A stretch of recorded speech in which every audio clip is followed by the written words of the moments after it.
Well, all this season of Lent, I have been talking about some of the crucial decisions that Jesus made that defined who he was as a person, and that I think kind of pushed the movement forward and led inevitably to a confrontation and to his death. And today, I want to talk about Jesus and his family. Family is complicated. Yeah. Isn't it? Yeah. And it certainly was with Jesus. I think some of Jesus' words about family are the most striking of any of the sayings in the gospel accounts. I mean, you read what he has to say about family, and we're going to listen to some of it. He gave a new meaning to family values. And he did. That I think is sometimes completely lost to some who talk about family values.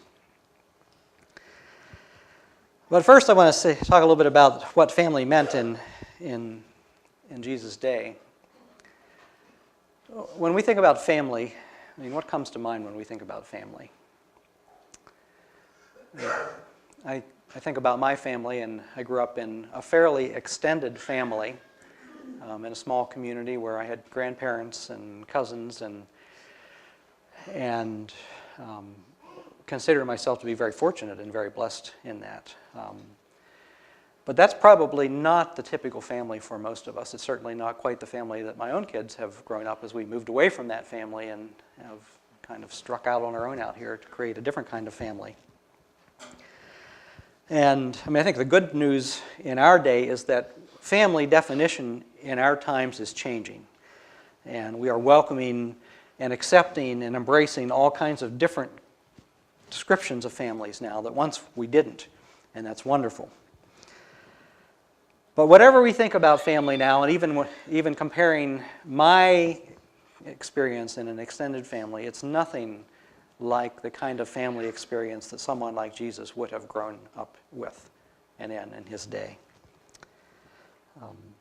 In Jesus' day, family was by definition multi-generational and extended. And grandparents and great-grandparents and children and cousins and aunts and uncles and everybody lived together often and close by. And people lived in extended families their entire lives. People did not think typically of growing up and then moving away somewhere else. For the vast majority of people in Jesus' time, and for much of history, quite frankly, for that matter, you grew up in a small village or out in the country and surrounded by your extended family and kin, going back generations and generations and generations, and you were born there and you died there. And that was what you knew of your life and your family. And that clan was, at least in Jesus' day and time, it was very much patriarchal in structure. It was ruled by fathers and by the elder men in the families. Children who grew up did not find someone typically that they fell in love with and got married to, but that marriage was arranged by the parents, by the father, by the elders. And quite frankly, you often married a relative in the extended family. I smile when I think about that because my parents are second cousins or something like that. And when I think about my extended family in Pennsylvania, there's a lot of marriages like that. Genealogies mattered. In that period in history, nobody had a last name. You had one name, typically. If you were born into an average peasant or a lower class family, you had one name. And you were the son of your father, that's how you were known. Or you were the daughter of your father. And you were the daughter of your father until you were married, and then you were the wife of the person that you married. And the father of your father was the son of somebody else who was the son of somebody else. And when you identified yourself, that's how you were identified in your clan and in your family, by how you trace back your lineage generation after generation. That's why when you open up the Old Testament, the Hebrew Scriptures, and you read through that, you find so many genealogies, which we don't like very much to spend time reading because we don't understand them and they're not really that important to us. But in that day, they were everything. That's how you identified who people were. And so you have all these genealogies in the Hebrew Scriptures. So people were embedded in this kinship with extended family. And loyalty to family was hugely important. The primary moral universe in most people's world extended to whether they brought honor to their family. Your main goal in life, if you were growing up and becoming an adult, was to grow up in such a way that you, by the way you lived your life, you brought honor to your family. And the last thing you wanted to do was bring shame to your family.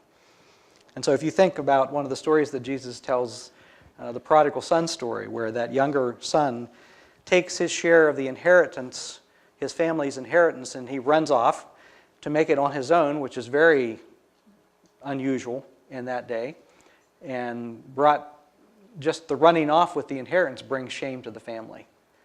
And then squandering it brings more shame to the family. And then he comes back, and in the eyes of that elder son, and in the eyes of those who would have been listening, the father welcoming him back into the family like that's in that story also brings shame to the family because he should not have been welcomed back. He's a nobody anymore. He brought shame to the family by the way he acted.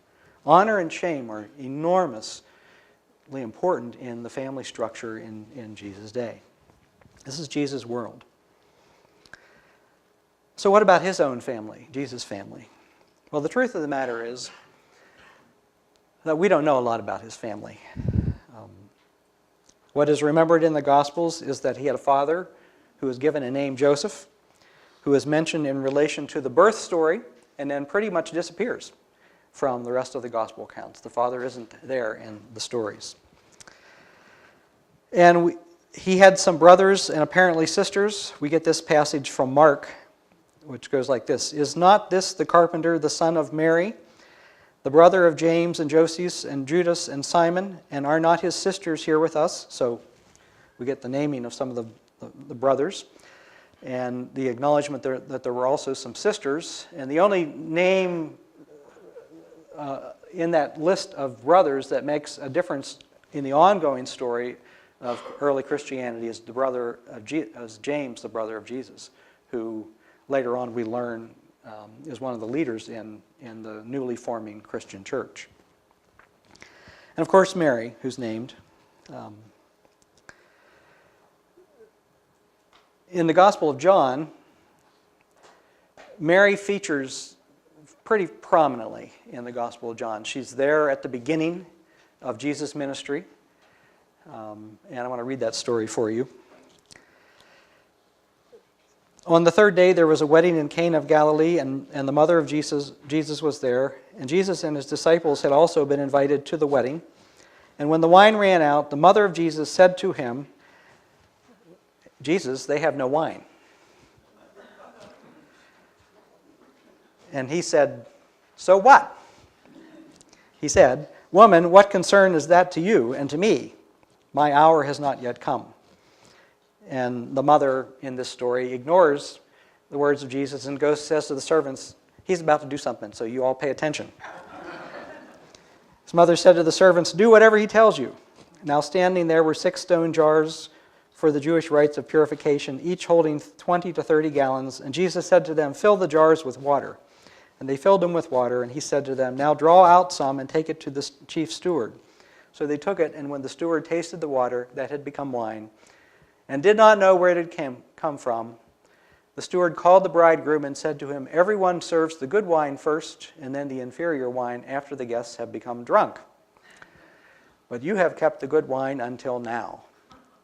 Jesus did this, the first of his signs, in Cana of Galilee, and revealed his glory, and his disciples believed in him. So Mary is pictured there as the one who, kind of goes on Jesus to, in the Gospel of John, to reveal himself for who he is. And Mary is also pictured in the Gospel of John as being there at the end at the foot of the cross when Jesus dies. She is not present in the other Gospel accounts at the crucifixion of Jesus.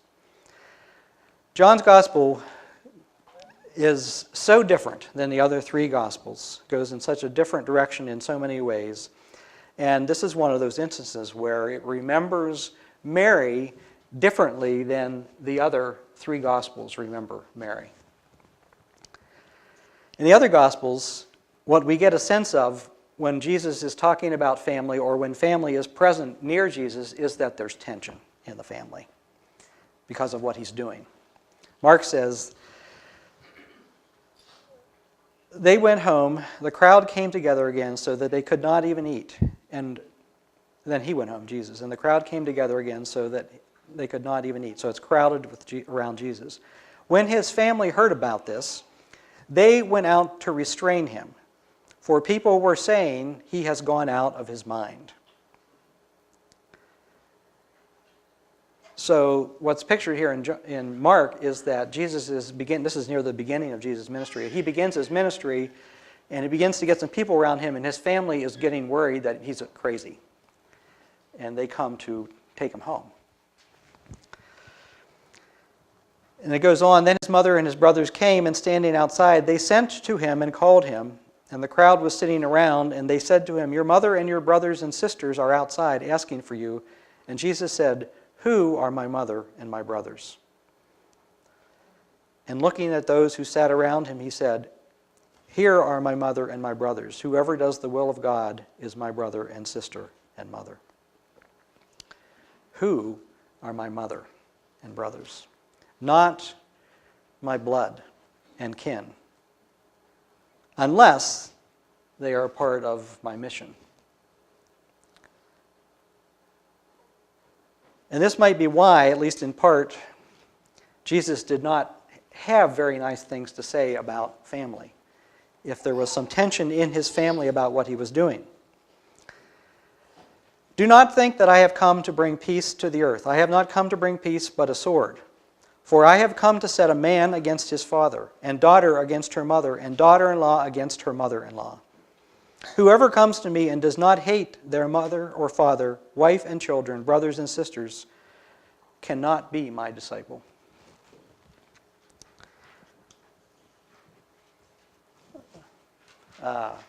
Family values? Those are strong words about family. And he also called disciples to leave behind his family, their family, and follow him. Jesus saw James, son of Zebedee, and his brother John, who were in the boat mending their nets. He called to them, and they left their father Zebedee in the boat with the hired men and followed Jesus. So he called, Mark and the other Gospels, Matthew and Luke, say that he went around and picked his disciples, and he told them to drop whatever they were doing and leave their family and come follow him. So there's a lot of, it just feels like when you read these stories that there's a lot of tension around the idea of family and what family is and what family meant for Jesus.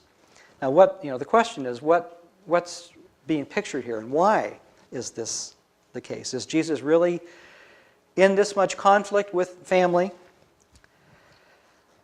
Well, I think the answer to that question is you have to remember that the gospel writers who are telling these stories wrote their Gospels at least 30 to 40, if not 70 to 80 years after the time of Jesus.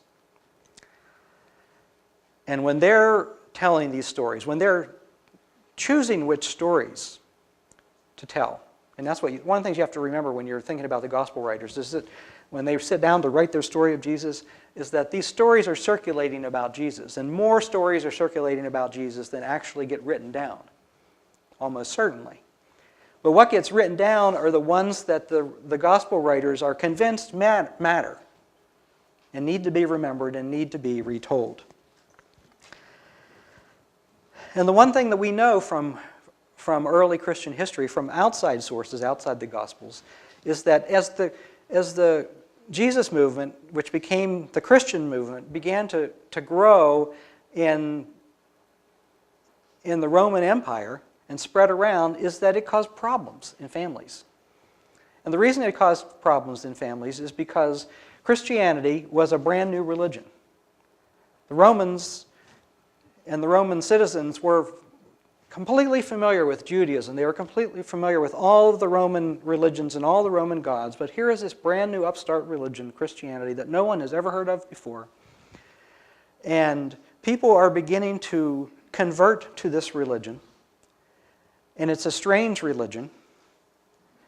And some of the historians of religion who talk about early Christianity talk about how, to really get an idea what it's like, you have to think about if one of your children gets involved in what we consider to be a cult. That we're familiar with all the other world religions, and we're familiar with so many kinds of spirituality, but if someone gets involved in a cult which is new and strange and seems different, then we are not too happy about it. And that's what was happening in the Roman world. People were beginning to convert to this new religion, and it was causing dissension in families. And we have stories from families trying to convince their children and their spouses and other people in their families not to go down this road. And then the other part of this early Christian movement is that it's an exclusive religion. These other religions, you could worship all these different gods and still be a part of the Roman society, and it was expected. Christianity said, when you convert to Christianity, you have to leave all this behind. You have to stop. You cannot go to these other temples anymore. So it's a very exclusive kind of religion. And so it's causing problems in families. It's dividing families. And so when the gospel writers record these stories and write them down, what they are saying, I think, is Jesus said this was going to happen. He said that families were going to be divided. And this is exactly what we should expect because that's what he said. The question, of course, is, I think, at least for me, is this the whole picture of Jesus and family? I think it's pretty difficult to imagine Jesus upholding the Torah as he does, the Old Testament law, and which talks a lot about honoring family. It's pretty difficult to imagine upholding the Torah, teaching about love of neighbor, telling the prodigal son story, and imagining that the only thing Jesus talked about was hatred of family. I think it's probably fair to say that that's only part of the story, that there was a bigger picture of what Jesus talked about in terms of family. But it does seem clear from these passages and from some of the other stories in the Gospels that his vision was really of a bigger family. That was a foretaste of that coming kingdom that he talked about. And during these last few weeks, I've been dabbling in and out of this conversation about who was Jesus really? Was he a fiery apocalyptic preacher who believed that the end that was near, or was he a wisdom teacher? And I actually think that this is one of those instances where he's more of the fiery apocalyptic preacher when he's talking about family. Because I think what he's saying here is that he thinks that God is about to remake the world. And what we know of in terms of what we think about in family is going to change. The family, the realm of God, what he talked about as the kingdom of God, is going to look very different in the very near future. And I think that's, so I think he was picturing in this conversation about family that family was bigger than that extended family that he grew up in. The family of God was bigger. And I could talk a lot about family and the challenges of family and relate it to Jesus. But what I want to leave us with today, coming from these reflections on Jesus and family, is that same challenge. Now, we grow up in families, and they're complicated. And hopefully we come to a healthy place where we are able to learn to live with our family and deal with our past and embrace all that we are, all that is our life, and move forward with that in healthy ways. But the vision of Jesus and his his community is a bigger family. It's always a bigger family. It's always more than our nuclear family. It's always more than our circles of friends. It's always stretching us. That's what this message is to do. It's to stretch us, to think bigger, to think about extending that care and that support that we naturally think about extending to family and friends, to bigger circles, to broader people, to people that we do not know, to people who are strangers to us, to people that we don't like. And finding ways to serve that bigger community and make that vision of the realm of God a reality in our lives, to make our family bigger. And that's the challenge of these words. Thank you for listening.